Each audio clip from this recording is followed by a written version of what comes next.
Ethical Perspectives on the News is produced by the Interreligious Council of Lynn County, which is solely responsible for its content. The views and opinions expressed on this program do not necessarily reflect those of the staff and management of KCRG TV9. Good day and welcome to Ethical Perspectives on the News.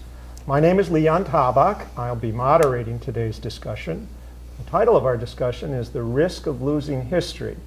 And I think you'll find today that we're going to use the word history in maybe some unfamiliar ways. We have people with several different backgrounds here, active in our community in different kinds of history. And I'm going to begin here by introducing Mel Dahm, who is from Rockwell Collins. And David McCartney is at the University of Iowa, where he is an archivist. And Richard Thomas has had a long career in several organizations and was a longtime colleague of mine at Cornell College. So let me ask you to each say a few more words about yourself, and I've said Rockwell Collins, but tell us a little bit more about your role at Rockwell, Mel. Sure, wonderful. Thank you so much for the invite. I am a knowledge management project manager within our engineering discipline, which is a mouthful, which we'll get into that a little bit more. I've been with the company for almost 8 years now, and all of my career, which is more than that, about 15, going on 15, 20, has all been in training, education, learning, and development. Very good. And David, you are an archivist. You're at the University of Iowa Archives. Tell us a little bit about what that organization is and what your role in the organization is. Thank you also for having me, Leon. I'm the University Archivist at the University of Iowa, which means that I'm responsible for preserving the institutional memory of the University of Iowa. My job is to collect, preserve, and provide access to records of the University of Iowa that are considered of historic and enduring value. And that encompasses a wide range of different types of records, which we'll, I'm sure, talk a bit more about in the next half hour or two. Okay. Dick, I've known you a long time, and I know you've been active in many ways in our community.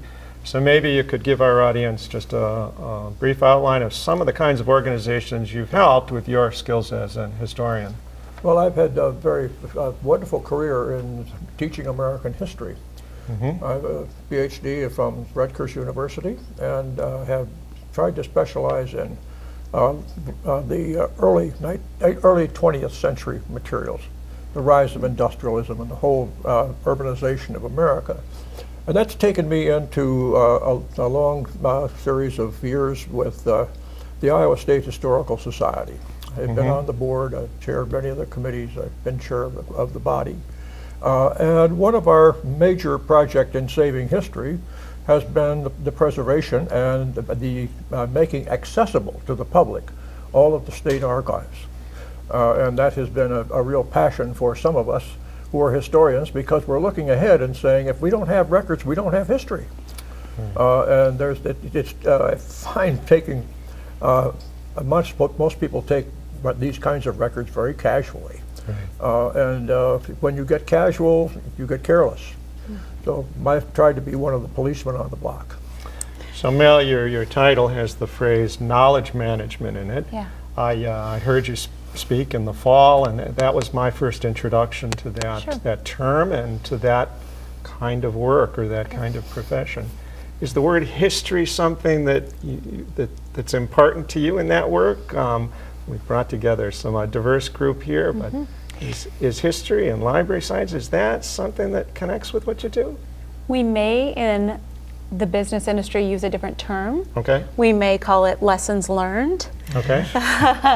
But absolutely, we want to have foresight and hindsight in what worked, what didn't work, what do we not want to repeat, what do we want to repeat when it comes to a business setting. So absolutely, may just call it something a little different, but definitely a historical connotation on that, but also looking forward to our future too. Okay.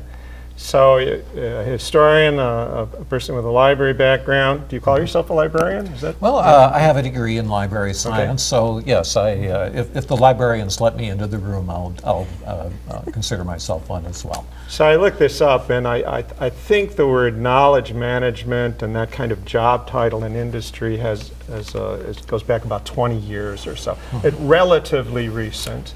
Is knowledge management a term that comes up in your work? Is that, I mean, do you identify with that? In my area, not literally, but I think the concept of it is there. Absolutely. I think of knowledge management really as a universe of information. It's a continuum of records creation, records management, and records preservation. And when we think of it in terms of knowledge management, I think that's really a universal term that works, I think, across all of the aspects that the three of us work in our respective positions. So I'm going to guess, Dick, that some people might think of history as an activity in the classroom or something that's limited to a museum. And I'll bet in your work you've tried to take history beyond that. Yes. And it's there's something more than just preserving history. There's something about sharing history as well. Right. Can you elaborate on that a little bit? Yeah, sure can. We have a good example recently, or it's one of the, I shouldn't say recently, because it's been a festering problem for many years. And that has to do with the preservation of newspapers. We were very fortunate to work out an arrangement at the State Historical Society for the preservation and then to digitize 22,000 newspaper pages. Okay. And I simply use that as a nice example because these are not the Gazette and the Register. These are these hometown papers. And that's the only record we really have of these small towns in Iowa that dominated it for 100 years. The politics and the culture of Iowa. And to lose those, we had them stored in the very halls of the building, the historical building, wrapped in paper and put away, and no one had the time or money to digitize them. So we have been working with the group here in Cedar Rapids. They're going to take all of our newspapers now and digitize them, and that's a difficult process. So when we talk about knowledge in this sense, we have to talk about a kind of technology of preservation, and we have to talk politically about problems that have to do with policies. What do you save, and why, and where do you put it? And if it's sitting in the basement someplace or in an antique store, that's one thing. If it's being that you're adding onto it all the time. And the genius of this kind of archival thoughts is simply that you are able to master by technology thousands and thousands of pages and make them available to the public. You're not going to have to go to Iowa City or to Des Moines to fish out your relatives or the story of a murder or whatever you want. And that's an exciting field to have so much information, but that poses the big problem of preservation and access. So I'd like to hear from both of you, Mel and David, maybe David first here. I'd like to hear who your clients are and then who your collaborators are in this work. So again, I think naively, you hear the word archivist, and I imagine somebody in a windowless basement room in the library had a very solitary life. And maybe you can give us a cheerier picture of that. I'll do my best. Well, I have to admit that I stereotyped the field of archives in that way before I entered library science school, graduate school back in the 1990s. And that stereotype went out the window very quickly. Indeed, it's not a windowless basement that you're confined to. You are working with the public, various constituencies who have different needs for information. In the institution that I work for, I am always looking forward to hearing from our alumni. They're a very important part of our clientele. We have a wonderful working relationship with other institutions in sharing information for research opportunities. We work with many researchers who come into Iowa City. They may be supported by a travel grant and need access to records of earlier research conducted at our campus. there is institutional history that we maintain that is of great interest to, I mentioned our alumni, but really anyone who has an interest in the history of higher education will, I think, enjoy access to the records that we have. Dick mentioned newspapers online. Our campus newspaper dates back to 1868, and we are very fortunate to have those available online because those are the types of materials that are otherwise at risk. But to get back to your question about the kinds of clients that we have or customers, it really is a broad range.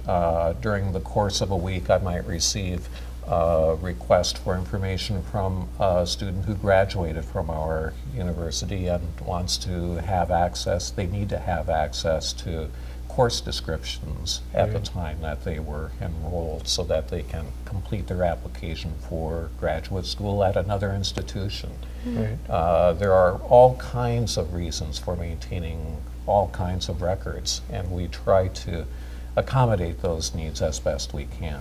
You ever had a case where a member of the faculty, a member of the administration has come to you for help in resolving a current question at the university where they have to remember how something was done, why something was done, that sort of thing?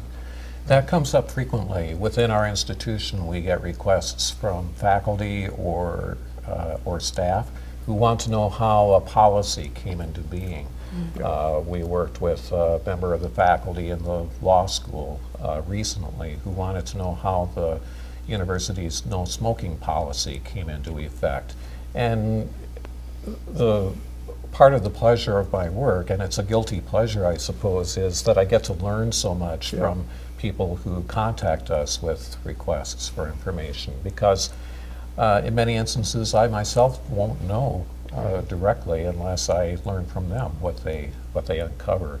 But I guide them toward old policy manuals. We maintain a complete set of the university's policy directorates that date back to the 1920s, for example. But the no smoking policy is one example of the type of request that we might receive. And it's really all, again, a part of that universe of information. We learn from history in making the best decisions we can make now. History guides us in making the right decision now. And without that history, without access to that knowledge, we make decisions perhaps in a vacuum, and we don't have that advantage of wisdom that comes with the records. So Mel, when I heard you talk 2 months ago, whatever it was, I was thinking how complex your job must be, and that you're working at a company that has proprietary knowledge, trade secrets, patents. It's a contractor to the federal government, so there's concerns about handling information that's legally protected for reasons of national security or classification. You're working with engineers, you're probably working with people in a business department, a marketing, so there must be an enormous complexity to this. How do you manage it? Did I cover all the bases? You got a lot of them, yeah. Well, and what I keep hearing from some similar terms are not only documenting the knowledge, but making it accessible. And that is the key, is making it accessible, making it findable. So you're right, everyone in our organization is our customer.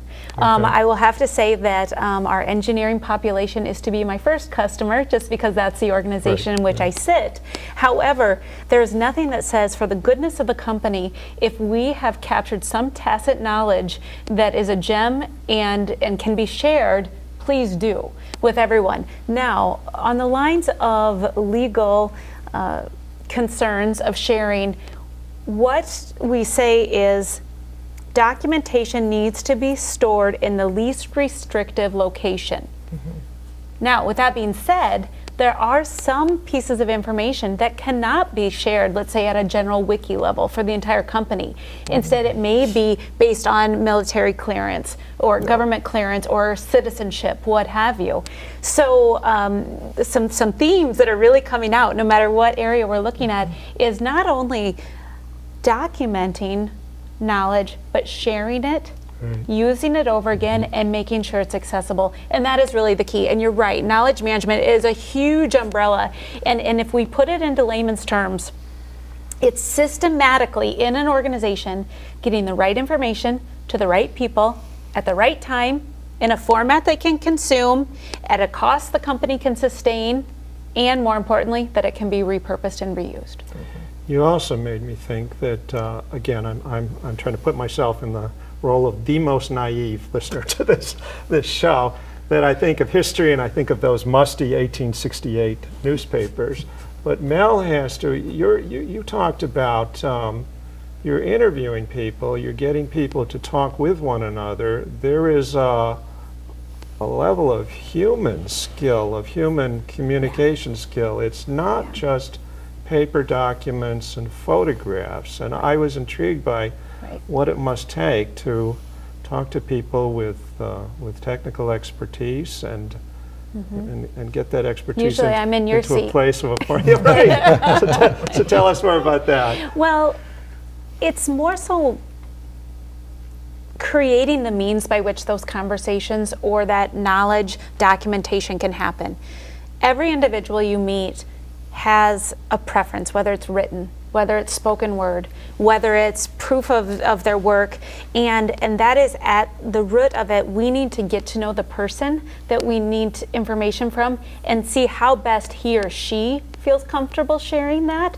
And then we determine, okay, from our deck of cards or what our options are, what would be best suited for this individual, because we don't want to put someone up in front of 5 cameras or 500 people if they really just need a one-on-one conversation or videotaped, or maybe they would love it if we gave them a spreadsheet just to fill out and give them a due date. So that is what's so important about this, is that you need flexibility and you need different size solutions for different problems or different opportunities. And just when you think you have it figured out and you have a full opportunity, just huge variety in what you could give them, the working world changes, the employee base changes, the business changes, and you have to change with it. So whether that's keeping up with technology, keeping up with different ways of communicating, it is about diversity and going to where that person is. Maybe not physically, but in their comfort level or how they like to communicate. So I'm curious whether the three of you have see as part of your challenge to get people sort of on board with the importance of this work and maybe changing the attitude that there are documents passing through all of our fingers every day. And on the one hand, the electronic media make it easier than ever to store enormous volumes of information, but it also makes it easier to lose this information sometimes. And it's hard to sift through it, it's hard to control its circulation. So maybe part of our role is not just doing your work in a solitary way, but persuading people to have the right attitude and the right habits. Can the two of you speak to this? Absolutely, Leon.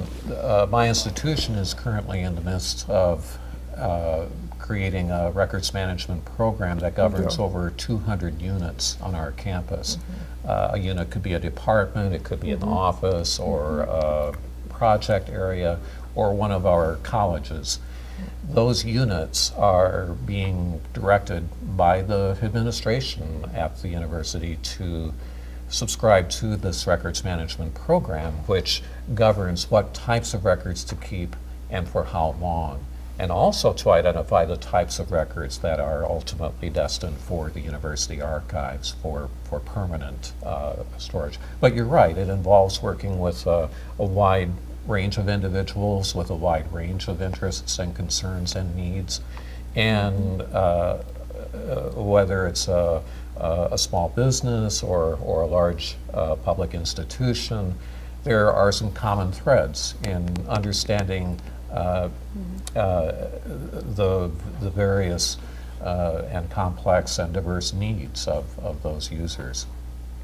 Ridiculous. Yes, I sit here thinking about the fact that I wrote and studied in the history of politics, and now I've spent most of my life, when I reflect on it, in the history of politics myself, in the sense that history is terribly political.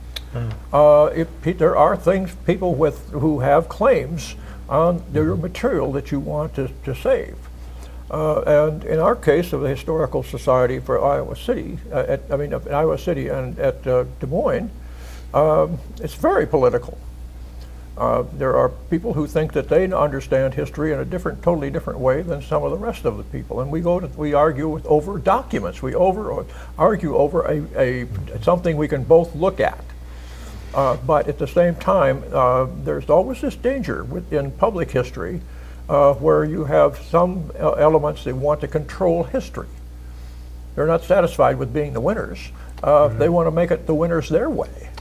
But I think that's one of the dimensions of public history that is still political. If you're working with the company, there are certain elements of their culture that just simply don't see the value of what you're trying to do. And so we've got to be a salesman as well. And I'm disappointed that so many history professors that I know don't really give the time to the salvation, saving archives. That's your job. Well, it's not. I'm supposed to be able to go to you and get what I want, but I'm not going to help you get what I need. So there are some really ethical dimensions, it seems to me, to deciding what's history and what's not, and what's in evidence and what's not evidence. Okay. So deciding on some of that top things to save or document in a business sense, I absolutely resonate with the fact that you cannot have one person tell you. The best way to document knowledge or lessons learned is in a group setting. And it's so important to have, let's say, the quote-unquote expert, also someone who's maybe moderate in their field or, in their career life cycle, and also someone who's new into the industry, because they're all going to bring different dimensions to the conversation or different questions that will bring a richness to what is documented in that conversation. So that is huge, and always crowdsourcing, if you will, those conversations to get the richness out versus just one person's tale. Yeah. I really appreciate that point, because historical narratives are so complex. They're multi-textured. They come from a variety of perspectives, and you don't reduce it to one narrative. It's many narratives that overlap, they complement, they conflict. They often, you may run into evidence that conflicts in some way, and that's the nature of history. That's the nature of how evidence is created and we hope preserved.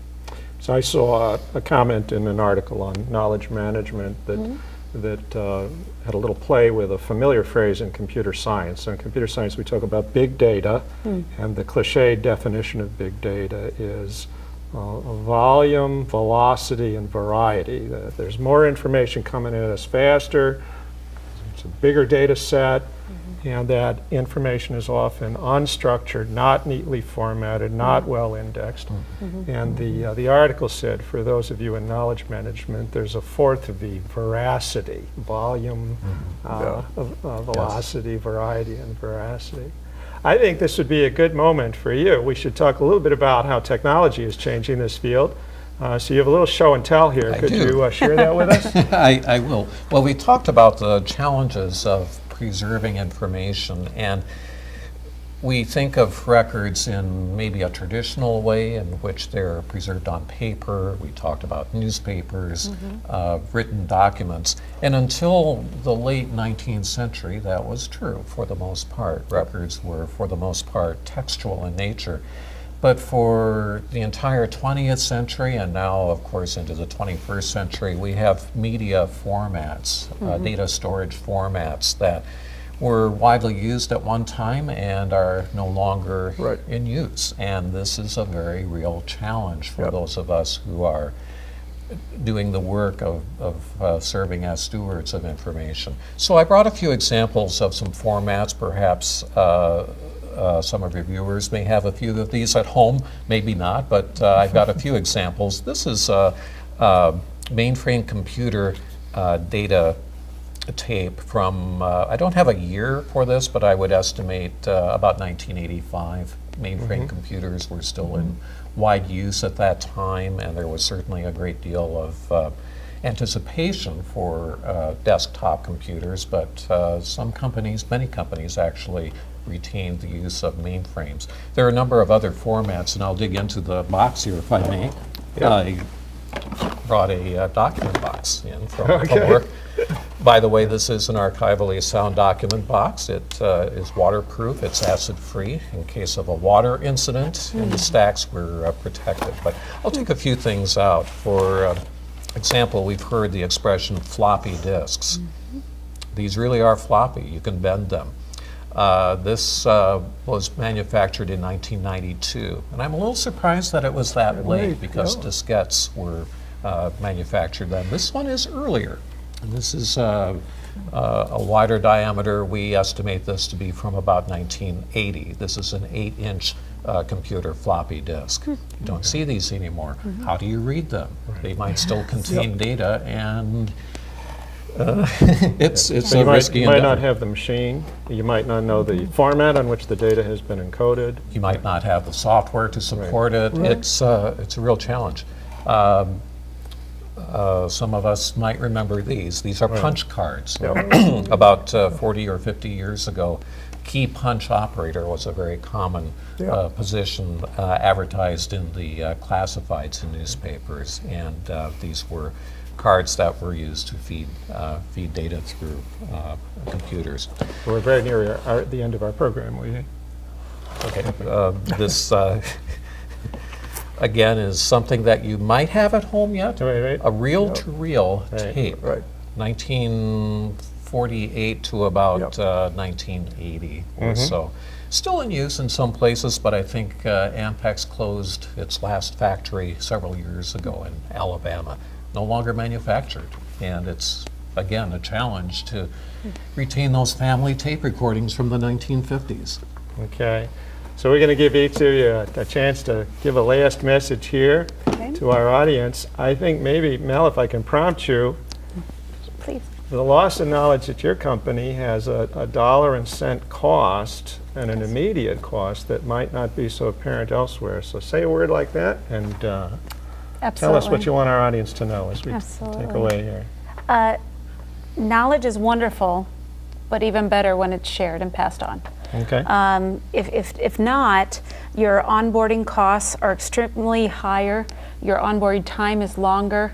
You lose your organizational knowledge that you could build upon instead of rebuilding, and you're going to make the same mistakes over and over again.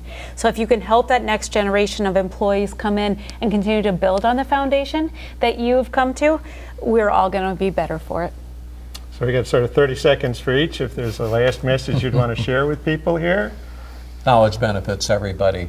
We are always mindful of the fact that sharing that knowledge helps us avoid mistakes. It helps us create make decisions in a creative and hopefully an environment that has wisdom as well as experience. And I think whether it's again, a small organization or a large institution, whether it's a business or a nonprofit or a church, knowledge is power. Yes, indeed. Okay. I would say amen to that. But I want just to add one thing, and that is that while knowledge is power, the use of that data and that material is also an ethical problem. Yes. And I think we run into them. We don't plan them, but once we get it, it's our story, and that's the important thing. Thank you very much. I know we have people from the university, from the State Historical Society, and a college background, and a leading technology company in our area, and I think we found some common interests. Thank you very much for joining us today on Ethical Perspectives on the News, and see you next time.